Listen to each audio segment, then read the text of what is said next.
like they're lining up. Well, they're excited.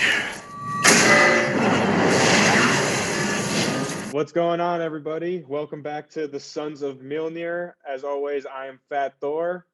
I'm Gorgon. And we are here to bring you our reaction and discussion of the brand new Thor Love and Thunder trailer. Before we get into this, I have to let all of y'all know, I just want you to know, last night, TJ and I here stayed up late and we were working on our long belated review cap of Multiverse of Madness. And we get off of Zoom and I get a phone call like 30 minutes later, a text message, and he's like, bro, the trailer dropped for Thor Love and Thunder. You have to check it out. So last night is scrapped. We're here for Thor Love and Thunder, guys. Yeah, our Multiverse of Madness discussion, that's still definitely going to come out. Might come out in clips as opposed to a full video. But yeah, like Gorgon said, as soon as we got off the call last night, this trailer dropped and we were like, okay, we got to come back on and we got to do the Thor trailer. So that's what we're here to do today. Unfortunately, the young man Cap could not be here with us again today. But again, don't worry, Cap will be back. He's just got some stuff going on. So wish him well. World. Yeah, he's saving the world. But in the meantime, me and Gorgon are here and we're going to give you all this Thor trailer goodness. So Gorgon, are you ready to go? I'm ready. I've only watched it I don't know, I feel like 50 times. So let's hit 51. Let's go. All right, let's go. Which, by the way, can I just say I love Korg. I love that it's him narrating. It makes me so ecstatic. And I love too how he says Thor's been saving the earth for 500 years. And I think that's obviously a joke, embellishment, but at the same time, I think it's also sort of a reminder of Thor has been around for a very long time, way before the Avengers, before Earth/Midgard has even had any of that kind of stuff. And I'm sure that he's saved either Earth or the people of Earth a couple times at least before the Avengers and all that stuff came around. Well, it says 500th in time, and need I remind you all, Gorr is very important and has history and ties through his magical weapon that he carries to a very famous god everybody's been looking for, Null, right? And he absolutely helped beat the Avatar and Null that put him in the stasis that he was, where he could be trapped in the Clintar, the cage, right? So yes. If they open with how this is all black, the Necro Sword, right, with this, that could obviously be a little small hint to one of the times he saved Earth before we even knew he existed. Yeah, definitely. I don't know if we'll get all of that in this, but like you said, I think it's a dual meaning. It's both a joke and a just kind of slight reminder of, yeah, this guy's been around for a long time. Will we get all that in this? I don't know. You guys go check out our issue we did talking about Gorr. Yeah, absolutely. Yeah, if you guys want to know more about that, check out our last issue all about Gorr the God Butcher. We go into Null and how all that could relate.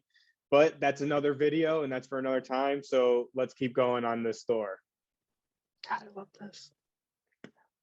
Here's me getting in shape. I'm back on my diet. I like dad bod to god bod. That's so humorous. Oh, and here she is. Hey.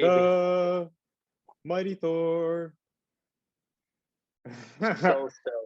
Okay, so we got to pause again right here. So first of all, the helmet. We got to mention the helmet. We just got to gloss by it real quick. Let's do it.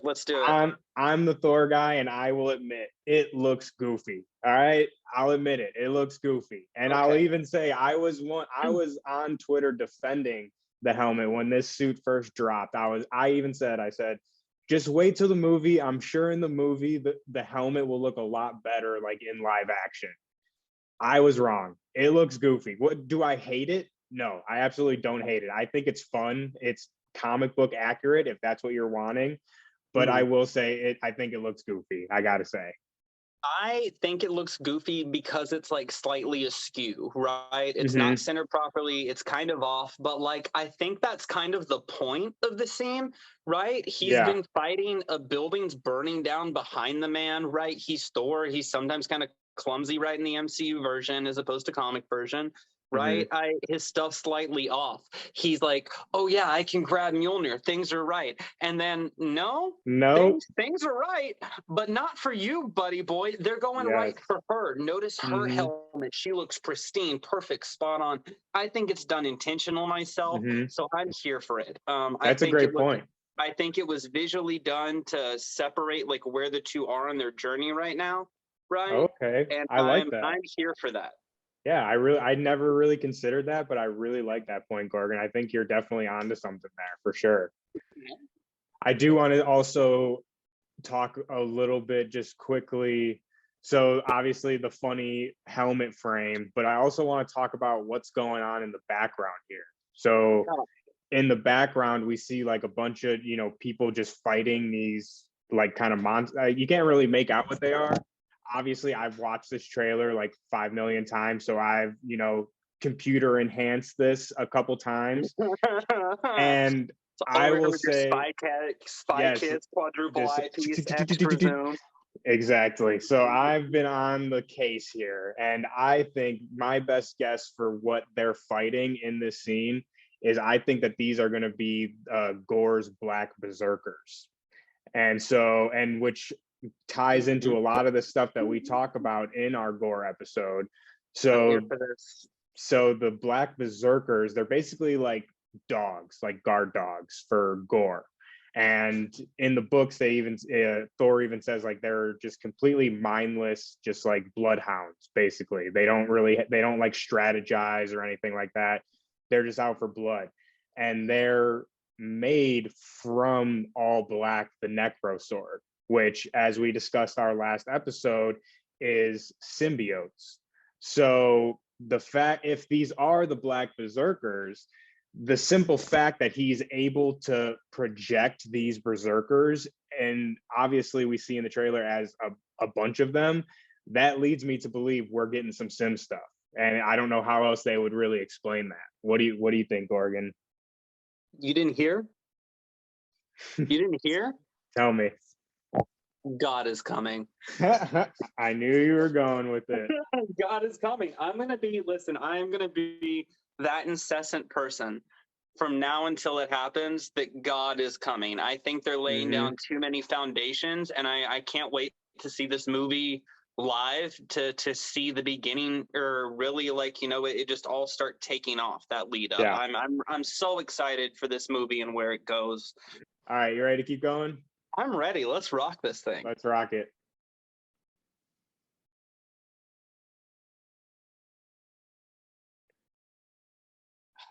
She looks so good, by the way, too. Hold on, you have to pause there for a minute, or after this. Yeah, right. I love the humor here, right? How he nails it down to the day, how long it's been, and the look on her face. Oh my God! Wow, he remembered it all. Ooh, yeah, right? Girl, cool. you kind of lost a catch here, but he obviously lost the real catch. Let's be real.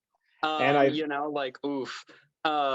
Big L in the chat for Odinson, bro. Yeah, Odinson is down bad. He's simping hard. Her helmet, bro. I saw Twitter today eating the helmet alive, right? They're like, it's CGI. Why is it gotta do the recall thing like Iron Man does? You know what? Who cares? She looks badass. She looks amazing. Her armor's incredible. She got so stacked for this role, beefed up in the gym. You know what? Good for her. I don't care if the helmet is something that somebody in prop spent hours on, or something people spent hours on to create, right? CGI. Both are a form of art, right? And it's not like either of them hurt the movie in any way. She looks badass. I love it. Yeah, and I think the helmet, even though it is CGI, at least to my eye, it looks seamless to me. It doesn't look CGI, or it doesn't look wonky or off in any way, at least to me. And this is something I want to get into later with one of the last shots of this trailer. But just quickly with the helmet, with the Iron Man thing, I feel like her armor in this film is gonna be it's gonna come from Mjolnir itself. Because later on in the trailer, like I said, we'll discuss this when we get there, but we see when she lifts the hammer in the air, it reforges. So that leads me to believe she can reforge or break apart the hammer at will. And so going along the same guidelines, I think the helmet and her armor works in a similar way. It's not like she has a helmet and just puts it on. Like when she does the, she becomes Thor, the helmet and all that kind of just comes onto her, similar to in Endgame when Thor calls both the hammers and then he's got the braid in his beard and he's kind of, jacked up a little bit more. Thor mode. Exactly. Like, God mode, if you would. Yeah. Yes. Oh God. Like, bro, let's keep going. Yes, let's do it. God, it's so pretty. Yeah, Tessa visuals in this Thompson movie look looks great. amazing. King Valkyrie. Oh, here. Got to stop right here. So this is what I was talking about earlier, Gorgon. So this scene right here, again, this is just my 2 cents, my tinfoil hat theory time. I'm into it. Let's go. I think that this is our first look at the God Bomb. So in the Jason Aaron run, basically Gorr's whole kind of antithesis of his plan to kill all these gods is he creates what he calls the God Bomb. And it's a bomb that's basically the size of a moon.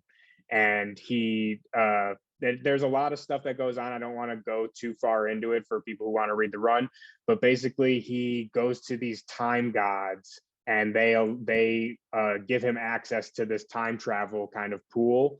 And so he uses that to build the God Bomb over like the course of like 400 years. And he enslaves other gods into building this again over the course of like thousands of years, because he's just like jumping through timelines. And his goal is to detonate this bomb, which will reverberate through all of time and space and kill all gods, like of present, past, and future.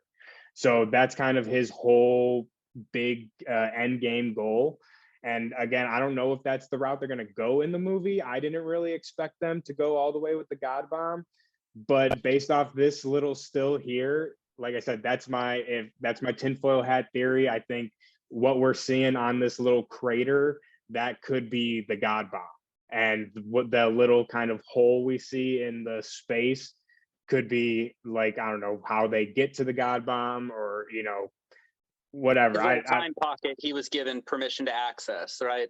Yes, exactly. So, but again, tinfoil hat, this is just my theory here, but I think my best guess, I think this little part right here is our first look at that God Bomb. And we'll see a couple more little hints, I think at least, of the God Bomb going throughout. Oh, keep going. All right, let's go. Necro. The tendrils. Oof.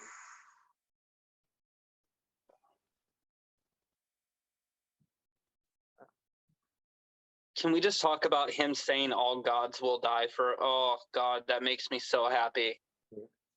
I'll pause it real quick. Yeah. So I remember saying that, right? Like I said, all I wanted out of him for sure was just a quick look at him and him saying all gods must die, right? And here it's all gods will die, but like that's what we got, right? We got a very quick look and him saying all gods will die, right? I like that we got to see the tendrils with it. It's not quite how I would envision it, but it's dope. I really dig it. It feels very much to me like they're embracing. And now that you mentioned outright earlier his little troops and stuff with it, right? It feels to me like they're very much embracing All Black the Necrosword's roots. And I'm really, really crossing my fingers so they just openly call it what it is at some point in the movie, just to fully solidify, yes, that's its name. Absolutely. And like you said, this was what I was talking about when I said there's kind of some more evidence, I think. Again, with the same kind of logic I'm going with the Black Berserkers. If he can do the Berserkers, and then we just saw that scene where he's kind of walking through those like tendril type things. So where do those tendrils come from? Like, to me, in my mind, that has to be, again, from All Black the Necrosword, which again has to then correlate with symbiotes, which again, not saying that they're going to call them symbiotes or anything like we talked about. That's still going to be far, far away. But the fact that we're seeing these kind of tendril kind of visuals, I think these are the seeds that are being planted for the eventual coming of God, if you will. So let's keep on going with that. Which, by the way, also I do want to say I think Gorr looks great. I know he looks different from the comics, but Yeah. I think that for visual purposes in live action, I think he looks great. I think the comic look just would not translate like people think it would to live action. I agree. And he looks a little different at different points, right? Like here Yes. we kind of see some like tattooed striping on him, right? Him saying this. We don't know when he's saying this in story terms, right? Is this before I would say he this picks is up the sword, earlier. right? Or is this like Mhm. shortly after he's picked up the sword? Where? And then we see him, you know, like in one of the scenes, like with his teeth like bared and everything, and it looks far more like black in places, right, than it did in others. I still wonder if maybe we're on to something, and he'll transform a little bit more like the comic appearance as more time goes on. Maybe he won't, and I'm kind of fine with it if he doesn't, right? Like I'm enjoying this Christian Bale is terrifying as this paisley gray figure, right? And I think we do kind of see at least a little bit of that transformation in this trailer, because like you're saying, especially the still that we're on right now, he looks very Christian Bale. But later on in the trailer, in other shots that we see, like you were saying, like he's got the very pointed teeth, his eyes are like pure yellow, and he's like kind of more, I saw like he's got, I don't know if it was necessarily supposed to be like blood, or it could be from all black. He had like kind of black stuff on his chin and like, you know, kind of spots here and there. So I think we just don't know it because obviously we haven't seen the movie, but I think we are seeing a little bit of what the sword is doing to him in this trailer. But like I said, we just don't know that yet. That's fair. Yeah, but let's keep on going with this. Man, I love the fur on that suit. Same. And the goats, I want a ship pulled by space goats. That was sick. That was sick. Oh. Okay, so I gotta pause real quick. We just went through a bunch of stuff. Okay, so let's I go want back to talk. Her casting out. Is that what you were talking about when you said it's like she sends parts and pulls it back together, Mjolnir? Yes. So in this little part right here, when she throws it, so Mjolnir's reforged, obviously we see it with the cracks, and when she throws it, it dissipates back into parts, hitting multiple people. I wondered when I saw that the first time, did she just throw her hammer into tons of mini hammers? Right? That's what I thought at first too. Yeah. Yeah, and so now you say no, yes, but no, right? Like she cast it into pieces, and then that's sick to me. Well, in the one of the last scene of the trailer, it shows it better, and you'll see more of what I mean and why I came to the conclusion. Like I said, I think she can have like the hilt of it and reforge it and dissipate it at will. At least that's what it seems like from this trailer. But also, I do want to talk just real quickly about this right here. Yes. So this goes back to what I was just talking about earlier with that scene we saw with what I thought was the God Bomb. So I think that this scene right here is related to that one that we saw earlier, and this is him terraforming this moon, getting it ready for the construction of the God Bomb. And that's why he takes all black, the Necro sword, and just impales this. I'm guessing it's a moon. It could be a planet though. I don't know, but I would guess a moon. But so like I said, that's going back to what I said earlier, and also further evidence of why I think that we might be getting the God Bomb here. I'm here for this. And then go forward just a little bit, I also do want to talk about where they're at in these scenes, right? Right. So we see this place come up a couple times in the trailer with Zeus and Valkyrie, Korg. They're all in this place with, you know, these other gods. And so a lot of people are saying that this is Olympus, which obviously is a very good guess. I mean, that's most likely what it is. Right. But I am going to come out of left field here, and other people have said this. I will say I think I was one of the first to tweet it out. Get it out. But I am going to say, I'm going on the record. I think that this place is Omnipotence City. And I have a couple reasons I think this. So, yes, obviously, Zeus is kind of the main person that we see. But so, Omnipotence City, it's basically a place of like communion for all immortals or gods. And like, you know, they come there to sign peace treaties, they come there to like hold parties. And it's like a place that, you know, you can't feud with people there. It's just a place where gods can come to commune with each other and kind of discuss things. And it's the home of what they call the Parliament of Pantheons, as well as the High Holy Court. And so basically what both these things are is just a collection of gods that kind of come to decisions on, you know, different matters in regards to gods.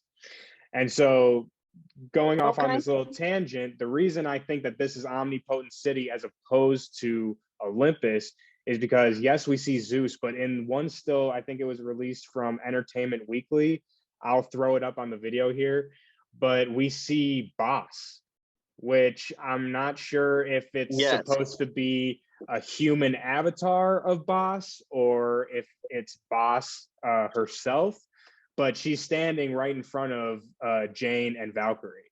So that leads me to believe that there's not just Olympus Pantheon gods here. There's all sorts of gods in the crowd that's behind them, because we don't get a good look at the crowd that's there. So like I said, that's a couple of reasons why I think that this place is Omnipotent City. And later on in the trailer, that the shot that I keep coming back to with Jane, I think gives a little bit further evidence that it could be Omnipotence as opposed to Olympus. I like that. Now, before you hit unpause, I'm looking at their suits right now, right? And like, sure, there's similarities between both Thors, but I'm noticing more similarities, in my opinion, between Jane's armor and King Valkyrie's in design. Absolutely. And I think that's intentional because Taika said that he wants to keep true to the Jane story as close as he can with this, right? And it's important that Jane Foster later becomes head of the Valkyries, right? Absolutely. So I think that's important to notate from the start. That yes, her armor has some inspiration from Thor's, right, and similarities, but in my opinion, it looks a lot more similar to King Valkyrie's. That's a great catch, Gorgon. And also I'll add too, I'll throw a still of this up as well, because we already went past it. I don't want to go back. But earlier in the trailer, we see what a lot of people I think are assuming is Valkyrie coming in on a Pegasus. And I personally think, after going through the trailer a couple times, I think that that's Jane. I think that's Mighty Thor on the Pegasus, which again furthers your kind of point that she is going to become a Valkyrie. I mean, maybe at the end of this movie, maybe in a future movie, I don't know. But I think with the costume similarities, if it is her riding the Pegasus, I think all of those are little kind of hints and seeds at what is to come for Jane Foster. Straight up. Yeah. All right. So let's keep going with this.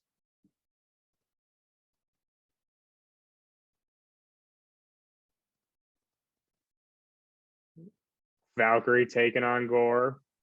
In that zone you were talking about with all black and white. Yeah, I see that. Yeah. So we talked about this a little bit beforehand. So this scene right here, where we have Gorr, Thor, Valkyrie, and Mighty Thor, and they're all kind of in this black and white sort of setting, which I would assume this is going to be the kind of final battle, like the kind of big, battle of the movie. And we kind of have different opinions on this. So I want to get into this real quick. But since I already kind of went through my whole God bomb kind of seeds, I'm just going to say real quick. So like I was saying, I think that this black and white setting, I think, again, this is more evidence for the God bomb. And this is just my theory, tinfoil hat time. But I think, again, this is where the God bomb is. And it is going to be in some kind of like time void or void of time. I don't know how they'll do it for the movie. You know, I'm sure they'll have some kind of technical jargon for it, but again, basically in the books, he builds the God bomb throughout time. Like he uses this pool to, you know, do it throughout like thousands of years. So I think in the movie, how they're going to translate that is, like I said, they're going to put him in kind of a little pocket, like I said, whatever they want to call it. And that's where this battle is taking place. And they're trying to stop the God bomb from being detonated. But that's just what I think. Like I said, we were talking about this earlier, and you also had a really good, interesting take on I it. agree with you on that for this 100%. I think that I think you're right on to something that like almost all of the black and whites are within the same area, right? I think that makes sense for physical location, right? Because like otherwise, why would you visually show a black and white place distinctly different from the colorized place as a physical place like we saw earlier, right? Now, with that in mind, though, I don't think all the black and white scenes we see are going to happen in the moment. I think some of them are going to be like flashbacks that we get from Gorr's perspective, right? I think a lot of stuff involving Gorr in this is going to be black and white for him, in including some of it as flashbacks, like looks at his past, right? Like we might not see him, you know, stabbing the planet he first got, or when we see him get all black for the first time, right? Like, and it goes black and white, like that won't be like we saw it as it happened. It'll be like a memory or a flashback. Yeah. Yeah. Which I think is entirely possible too. And it could even be a mix of both. Could be, like you said, when he does the flashbacks, they choose the black and white. And then, you know, if I am right and they do some kind of weird time void nonsense, they could use the black and white to visually show, like you said, that they're in this kind of different place. Right. But I like the use of a lack of color in a physical place without it for Gorr. I think that's very thematic for him, and I think it'll be really fun to see how Taika does that.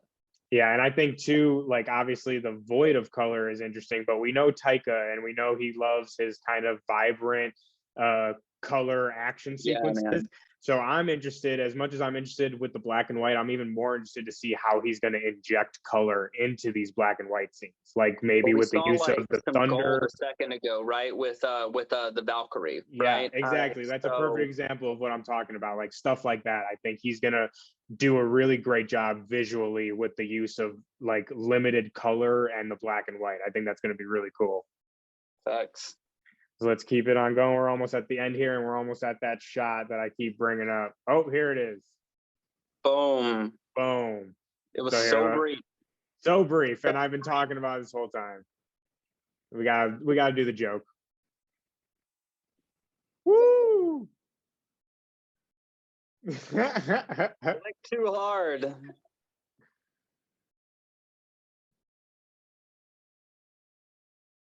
Hell yeah. So dope. So dope. But let me go back real quick. Okay. Like you said, literally blink and you'll miss it. Boom. Pause. Boom. Nailed it. Yeah. So right here. So this is the scene that I keep kind of coming back to because I think it's important for a couple reasons. So when we see kind of, it's hard to see on the screen right now, but if you replay this back, you'll see what I'm talking about. And if you look at the hammer, when she holds it up initially, it's just the handle of it and like maybe a little bit of the top. And as the lightning comes down, it like starts reforging in her hand. Be us looking at her getting Mjolnir for the first time? I don't necessarily think for the first time, but I think this is just another example of what I'm talking about in the sense of one of the new abilities that Mjolnir is going to have and that Jane is going to have with Mjolnir is this ability to kind of reforge and unforge it at will. So the only reason I asked is because of the heads right around her, right? We don't have Thor's mom at this point in time, so who's going to send the hammer down to earth, right? Like for Jane, obviously the how she gets the hammer is going to be a little bit different, right, than normal. Well, what if it had something to do with the Watchers and the Living Tribunal and Eon, right? Like what if these beings had a hand in her creation this time? That would be dope. I like that too. I was going to get into the statues too. So you just mentioned this is huge. I think this is really a huge kind of scene here. So we got these. reforging Mjolnir kind of, power stance, and she's standing in front of all these statues. And there's a couple that I can't make out, but we for sure have a statue of the Living Tribunal. We have a Watcher, which I'm not sure if it's Owatu himself or just another not anonymous Watcher. Right. We also have Death, which we've never seen Death in the MCU before, but that I mean, I feel like it has to be Death. There could be someone else. It's so important. And then on the other side there, next to Death, is a character I don't really know much about, which, if you guys know, drop it in the comments, but he is called Eon, E-O-N. And he is, I think, like one of an elder god of some sort. And he's a big player, not necessarily a big player as far as story, but like I said, he's, as far as I'm my understanding, he's one of kind of the elder gods of the universe. Well, see, that's how come I wonder if this could be like they chose her, right? There must always be a Thor, right? Yes. Okay. Well, and then if say you're right and they're doing the God bomb, right, with this, and I think you are, and he got this like time pocket thing from these eternal beings. Well, wouldn't it make sense that they balanced out the forces to fight it? I like that. Right? So I never even thought of that, but I think that's a really good theory. And like you said, if something like the God bomb, like that's something that these entities would have to deal with. Like the tribunal is basically the judge of the galaxy or the universe, so that is something that he would have to deal with. I'm gonna kind of come in with another theory, though. Like I said, I like where you're going with this, Gorgon, and I totally think that's possible. But I'm going to come out, which again, these could both be true, but I'm going to say that this is more evidence to what I was talking about earlier of Omnipotent City. So I think that this scene right here takes place in the same place that we see earlier with Zeus and Valkyrie and all them. Maybe this is like, I don't know, a basement level of it. But I think that, like, again, that's going to be Omnipotent City, and that the city is going to come under attack, maybe by Gorr or the Berserkers. I don't know. But I think the reason I think this is more evidence of Omnipotent City, because like I said, this is a place of Omnipotent City is a place for immortal gods to kind of come and commune. So it would make sense to me that they would have a place like that would have statues of these kind of big players of the universe, like the Tribunal and Owatu and Death. So again, I like where you're going with that, and I think both things could be true. But that's this could very well be they chose her, and this happens to be there, right? Why not? Exactly. Yeah. So like I said, I don't want to say like I like your theory, and I think both can be true. But like I said, that's kind of what I took from this is, again, more evidence that this could be Omnipotent City as opposed to Olympus. Because then it got me thinking as well, if this was Olympus and say this scene takes place in Olympus, it doesn't really make sense for me, at least, for Olympus to have statues of the Tribunal, Death, Eon, Owatu. Again, to me, in my mind, it makes a lot more sense for that to be in Omnipotent City. No, it makes, I'm with that. Yeah. And then another thing too, I want to bring up with Jane, since we're on the topic of Jane Foster right now, I think it's interesting and very intentional that we have not seen her in this trailer without Mjolnir. Every time we've seen her in all of the trailers, she has Mjolnir and is like powered up. And I think that's very intentional. And spoilers for anyone who hasn't read Jason Aaron runs or don't know about this, but in the book, she has cancer. And I think that what we're seeing in the trailer is very deliberately shown to kind of keep the cancer not under wraps, because we know that that's coming. But I think it's a very deliberate choice that we've only seen Jane powered up in these trailers. I think I'm sad. Why? I just realized while we were talking about this, right? So one of my favorite moments from the Aaron run about her with cancer, right, and with it, is without the hammer, she is just a scrawny woman riddled with cancer. The chemo has torn down. She is tired. She is exhausted. She is weak. Her body is failing.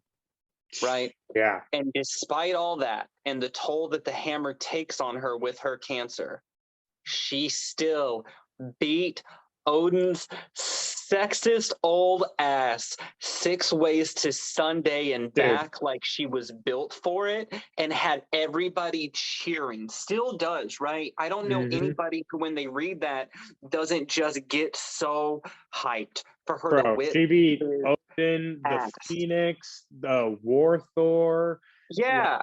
Dude, she is the And best. Like, she is and so we're cool. not going to get her beating Odin's ass in the MCU. You know what I mean? I know. Like, That's so sad. but So yeah, yeah, I'm, we'll never get that, and I that's got to be like my favorite scene, about her dealing with cancer. And I think you're right. I think it's intentional that they left that out so far in the trailer. I think that's going to be a huge deal in the movie. absolutely.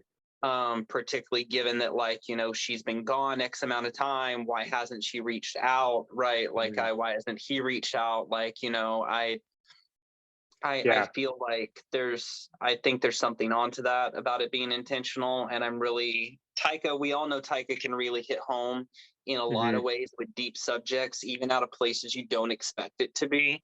Absolutely. And I'm already predicting Taika's going to have all of us bawling our eyes out in theaters with how he handles her cancer.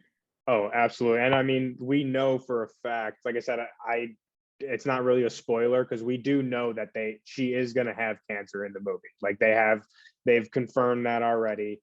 And I think too, like we were just saying, I don't know, I feel like for people who hate on Jane and hate on the Mighty Thor run and stuff, I don't know, man. I just think like that whole concept of her having cancer. So for those out there who don't know, who haven't read the run, it's not even just that she has cancer and that when she picks up the hammer, like, she doesn't have cancer anymore. There's a trade-off with that. So it's not even just when she picks up the hammer, she doesn't have cancer. The trade-off is every time she drops the hammer, all of the chemotherapy and all the stuff that's supposed to be fighting her cancer, when she's Thor, all of that is purged from her body. So every time she picks up the hammer, when she's wielding the hammer, she is cured of her cancer. Every time she puts it down, her cancer is accelerated exponentially. So I think that's just a very interesting concept, and a very interesting concept of like what it takes to be a hero and the cost of being a hero. And the fact that she, knowing that every time she picks up that hammer, it's going to cost her more years of life and make her cancer even worse, and she still chooses to pick it up because she knows she has to, I think just is such a cool character arc. And I just don't see how people can't get on board with that. Like, that is such a powerful kind of thing. And I'm just super excited to see that. Another tinfoil hat theory. I don't want to cut you off too much, Gorgon. But no, I you're think, fine. Get after it. I think that cancer came from the ether that we saw in Thor the Dark World. So in Thor the Dark World, she gets consumed by the ether, which we later find out is the reality stone. And I think there's no way that you can be consumed by a infinity stone and not come away with some kind of ill effects from that. And we know about how Peter Quill could only do it because he's, in the MCU, like half, like living planet level God, right? Like, exactly. So yeah, no, that makes sense, because she at that point was just a human. Yeah, and we know too that the Infinity Stones themselves emit a massive amount of gamma radiation that we learned from Endgame and Infinity War. So if she's consumed. And Thor broke up after Dark World at some point. He mentioned that in one of the other movies. Maybe he didn't blip. Maybe she left because of the cancer. She pulled a Deadpool. Yes, exactly. That's what I'm getting at. Ooh. And again, this is all just my kind of theories and stuff, but that's my best guess. Right? That Odinson's gonna have to go through as all of this BS unfolds through the movie, right? Of realizing, like, yes, this part was you, but this part was not you, right? Like, you're mad and upset about things you don't understand. It was this, right? The ego death he's gonna have to go through here.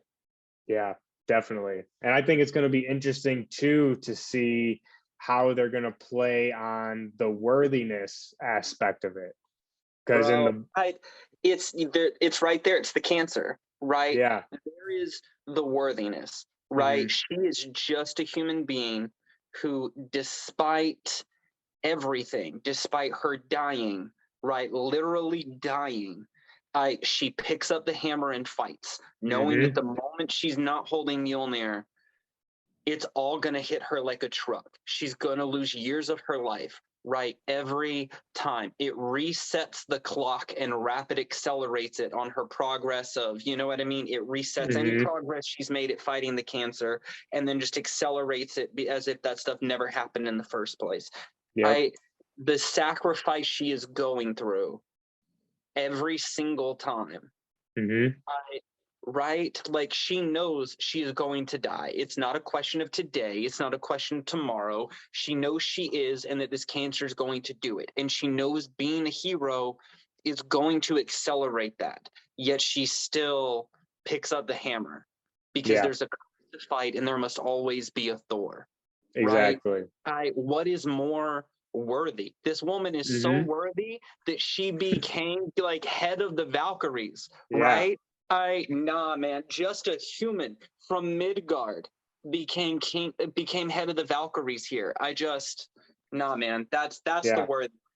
Imagine somebody trying to go on Twitter and be like, well, she's not really Thor, right? Or she's not worthy. Imagine being so sexist that you're hating on a woman who weighs $125 soaking wet, who's riddled with cancer. Like, go touch grass. Literally. Yeah, I think you hit the nail on the head with that one, Gorgon. And everybody out there knows that I am going to defend the mighty Thor till the death.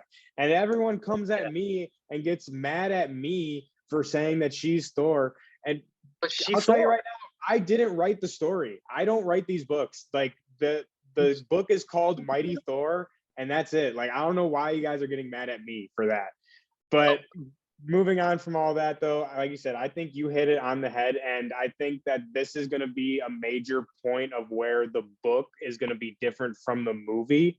Because as we've talked about before, in the book, Thor, Odin's son, is literally unworthy. Like, he cannot pick up Mjolnir. And that's for other reasons. But in this movie, we know that Thor is worthy. And there's the whole, the reason my name's Fat Thor. In Endgame, the whole I'm still worthy scene. So he is worthy of Mjolnir. So I think in the movie, the way they're going to play on that is he's not going to be unworthy in the sense of like physically being able to pick up Mjolnir. But I think the way that they're going to play it is we hear him in the beginning of the trailer saying, like, I'm on a journey to find myself or whatever. I think that the way they're going to play on it is it's going to be he's in this transition period. And like, we have that great scene of him and Frigga too in Endgame, where she says, you know, everyone fails at who they're supposed to be, but it's what we do with who we are. That's what makes a hero. And like, that's what's important. So I think where we're going to find Thor in this movie is kind of on that journey of, okay, well, I know who I am as a warrior. I know who I was as a king. I know who I was as an Avenger, but who am I as a person? Who am I, Thor, Odin's son? Thor, Odin's son. Exactly. And I think that's going to be where the whole Jane becoming worthy is going to come into play. Again, I don't think it's going to be like the books where he's actually unworthy. Like, he could pick up Mjolnir, but I think Mjolnir goes to Jane because, one, the situation of what's going on with Gorr, and two, like you were just saying, it sees the worthiness of Jane. And they know that, like, you know, there's also the other famous line, there always must be a Thor, and there doesn't always have to be just one. Sometimes there needs to be more than one. That's how it goes. So I think Mjolnir having some sentience to it chooses Jane, just like it does in the books, but just the circumstances of how it chooses her, I think, will be a little different. Like the books, right? You mentioned that you feel like the helmet in her armor is something she gets from Mjolnir. That would be something special and unique to her and Mjolnir, right? The same way in the books at one point, Mjolnir disguises itself as a clone of her, right? And makes it look like there's more than one. And everybody goes, wait, what? And like, correct me if I'm wrong, because you're the Thor expert on all this, right? But doesn't Odin have to be the one to explain? No. Mjolnir is more than just like an enchanted hammer, right? Mjolnir is Yes. sentient. Mjolnir has its own bond with others, and he even Mhm. compliments her bond with Mjolnir, saying it is unlike any he's seen before, including that of his own flesh and blood. Yeah, absolutely. So you explained it perfectly. But yeah, so I will recommend real quick all this stuff that we're talking about. Mighty Thor issue number 12. That is going to give you the kind of origin of Mjolnir. And like Gorgon is just saying, so Mjolnir is sentient. Mjolnir itself is a hammer, but inside of the hammer is an ancient god called the god Tempest or the Mother Storm. And basically, this god was just a giant storm, like the size of a galaxy. And it was said like the thunder from this storm could decimate planets and entire star systems. And to make a long story short, Odin battles the god Tempest, and he entraps this god in a piece of Uru. And then he takes the Uru to the dwarves, who then forge it into Mjolnir. So this god Tempest has been trapped inside of the hammer Mjolnir for centuries. And that's eons, yeah. And that's even the whole reason that Odin puts the enchantments on the hammer in the first place, is because the god Tempest is so unruly and pissed off that it's stuck inside this hammer that he has to put enchantments on it just to even make it wieldable by someone who is worthy. So that's the whole reason that there's even these enchantments on it in the first place. And like Gorgon's saying, so the god Tempest, it kind of has a say more or less on who is worthy or not. And the relationship between Jane and Mjolnir, this god, is probably the strongest of, I would say, probably any of the wielders of Mjolnir that we've seen. And they kind of have a special relationship, which allows Jane and Mjolnir to kind of do things that Thor, Odin's son, couldn't do with Mjolnir. And I think that a lot of this, I don't think we'll see all of this in the movie, but I think the idea of Mjolnir having a sentience to it is going to come into play in here. And I think that's going to be a major reason why, I mean, that's kind of the main reason why Jane picks up the hammer. It's not just that she decides like, oh, I'm going to be Thor now. The hammer chooses her. Boom. Like, does the wand choose the wizard, or does the wizard choose the wand, right? Exactly. Like, the wand chooses the wizard, Mr. Potter. We on this channel do not support the bigot who wrote those stories at all, despite any references that might be made culturally here or there. But I think that kind of covers everything. I mean, I thought the trailer was great. It got me, I mean, I'm obviously the Thor guy, so I'm excited regardless. But this got me even more excited. What about you, Gorgon? Are you more excited? I am super happy with how they handled Gorr, which is a huge deal for me, right? As a symbiote bro, that Gorr is where, right, your love of Thor and my love of symbiotes really have this pinnacle of meet in the middle, and a lot of it hinges on what the MCU does with Gorr from here forward, right? And like how they handle the blade. And I really enjoyed it. I'm really looking forward to see what happens with King Valkyrie, right? Same. I want to know more, right? The comics, the new comics with the new character Runa the Valkyrie came out after the initial casting, but has the same facial markings. But Tessa Thompson has said, like, on Twitter years ago, that she's Brunhilde, right? But we haven't had a name call. Let's have a name call, right? Let's get a name there, not just title. Yeah, I'm excited to see what happens with Jane. I'm still crossing my fingers that we get my boy, Beta Ray Bill, right? Dude, Beta Ray. I even got my Czarface Beta Ray on right now. Man. I don't see why not. So sometimes it takes more than one Thor. Exactly. I think the chance for Beta Ray Bill, well, I'll just say this real quick. I think right now, for me, I'm about a 50-50. I think on one hand, I think it would be super easy to add him in there. Like we were talking about before, he could be on Sakaar, which we do see Sakaar in this trailer. So they do go back there. So it would be super easy to just be like, yeah, he was there, and, we picked him up, him and Korg are homies or something like that. But on the other side of it, though, I also think that this movie is introducing a lot of players already, I mean, we got Mighty Thor, we got Olympus, or maybe Olympus with Zeus. We got the maybe Bast. We know there's going to be other gods in there. We have the entire Guardians of the Galaxy cast in there. So while I would love, I love Bill, and I would love to see him there, that's going to be the kind of main reason I am thinking he might not show up. Is just because I think you're right. It's super stacked. It's an all-star cast. It's a heavy cast. It's a lot. There's a lot of players on the board already, and honestly, part of me also feels I would rather save Bill for something where he can shine a little bit more than to shove him into this with all these other players going on. Because I mean, if he is in the movie, how much time are we really going to get with Bill with all these other characters I just mentioned? No, it's fair. It wouldn't be fair. You're right. Yeah. You're absolutely right. I'm, just a reference or just a shot at him in the background, right? Would make me happy. Just a taste. Yeah, I hope for a setup. That's what I'm gonna hope for, is a setup for Bill. But I'm not gonna hold out for like him being a main part of like this the plot. That's same. Yeah, no, same. Yeah. Same. But I really enjoyed it. I'm super stoked. I'm stoked for this probably more than I have been any Marvel movie in a year or so. The fact that this far we've only had one teaser really and one trailer and a few like photos come out in promo, right? But like no leaks, no like on-set photos, stuff. Like it's been so lock and key. I hope they keep it like this 90s style. Don't give us another trailer till like 2 weeks before it's set to release. One that makes everybody go, "Oh crap! What?" I don't even want another one. To be honest, I'm cool with this. Like this one gave me everything I needed. Like if this is all they give us, that is fine with me. Like I said, I feel like I got everything I needed from this trailer.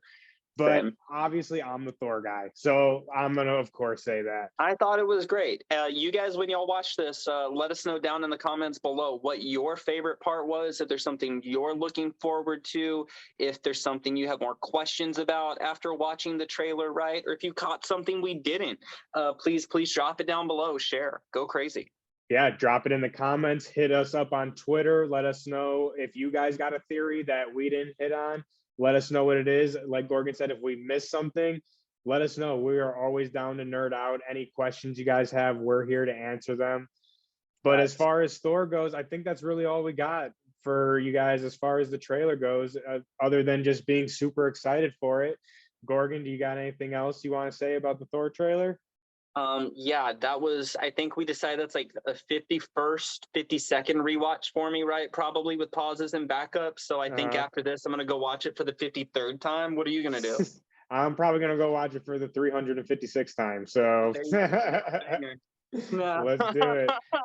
Well, thank you guys for coming and hanging out with us. We hope you enjoyed this video. Consider giving us a like, subscribe, and like we said before, hit us up in the comments. Let us know what you thought of the trailer if you're excited. Y'all have a great one, guys. I can do this all day.